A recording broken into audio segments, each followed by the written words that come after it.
तो जहाँ सत्संग हो रहा था उसके पीछे नदी बह रही थी।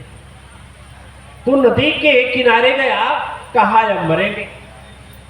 तब तक उसके मन में एक बात आई। जाते समय जब गया तो कहा भगवान का दर्शन भी नहीं हुआ। अब गुरु जी बोलते थे कि तुम्हारा तकलीफ दूर होगा कब, जब दूसरे का भला करोगे तब। पूजा करने से नहीं होगा, यज्ञ करने से नहीं होगा, इस तरह से रोने गिराने से नहीं होगा।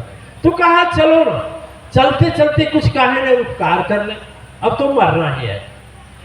ठीक है, तो जब मरने की बात सोचा, नदी के तट पर गया। तो नदी के तट पर प्राय लोगों की आदत होती है, ऐसा नहीं करना चाहिए, कि मल का परित्याग करके नदी में बैठक साफ करने के लिए जा रहा था।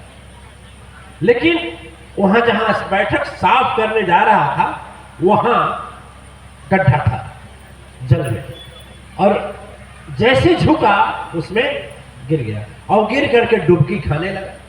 जब डुबकी खाने लगा तो आदमी जिसको कुष्ठ हुआ था कहा कि लाओ न, गुरुजी बोले हैं थोड़ा आजमाए तो क्या होता है, अब इसको बचाई कर मरे। तो गया जब बचाया, निकालने को तो निकाल दिया, लेकिन उसका सांस बहुत स्लो गति से चल रहा था। पानी वगैरह निकाला लेकिन शरीर शिथिल हो जा रही थी। तो हाथ जोड़ा, कहा हे गुरुजी, हे माता जी, हे भगवान, आज हम 10 वर्ष से सत्संग में हैं, यज्ञ में हैं, प्रवचन में, कृपा करके इसको ठीक कर दीजिए। आज जो कहा आदमी ठीक हो गया, और जब ठीक हो गया, जैसे ठीक हो गया तो भगवान प्रकट हो गए। तब भगवान प्रकट हो गए तो बोले कि भगवान बोला भगवान अब तक आपने क्यों नहीं आया? भगवान बोले कहाँ आए, तो हमेशा अपने लिए मांगता था। अरे 10 वर्ष बीत गया, तेरा एक कहते कहते भगवान ठीक करिए, भगवान ठीक करे, हमारा कान पर दर्द करने लगा तेरा सुनते सुनते। आज तुम जीवन में एक बार गुरु की वाणी माना और गुरु के वचन के अनुसार हमारा इसलिए पुकार किया कि मैं दूसरे का भला करूं, इसलिए आज मैं बहुत प्रसन्न हुआ तुम्हारे सामने आया। दिव्या, एक तपस्या ऐसी तपस्या सतोगुणी होती है जो हम दूसरे के लिए करते हैं। वह तपस्या जो अपने लिए करते हैं वह रजोगुणी होती है, और वह तपस्या जो दूसरे के नुकसान करने के लिए कहते हैं होता है ना। परसों एक आदमी आया मेरे पास।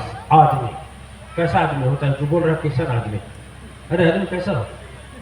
हम उसे नहीं पहचाना, वो पहचान गया। बोला गुरुजी, हमको बड़ा सताया गया है और आप उसका बदला जरूर लीजिएगा। मैं कह कर जा रहा हूं, बदला ऐसा लीजिएगा ना, या तो बचे ही ना, बचे तो बिस्तर से उठे ही ना। आदमी ऐसे होंगे, हमारे सभा में तो नहीं होंगे, लेकिन कुछ लोगों का विचार होता है कि प्रार्थना करते हैं कि हमेशा दूसरे का विनाश है। देवियां लोग बोलती है ना, हे काली माई एक गोड़ तू दे, तू बड़ा होती आयल कराओ कि फोड़ दे तू, तो हम नहीं उठी सुती धार देती। जैसे काली माई के धार कहाँ मिलन हुआ, वो आँख फुराई। बताइए, आँख फुराई धार ले है काली माई, कितना अज्ञानता है।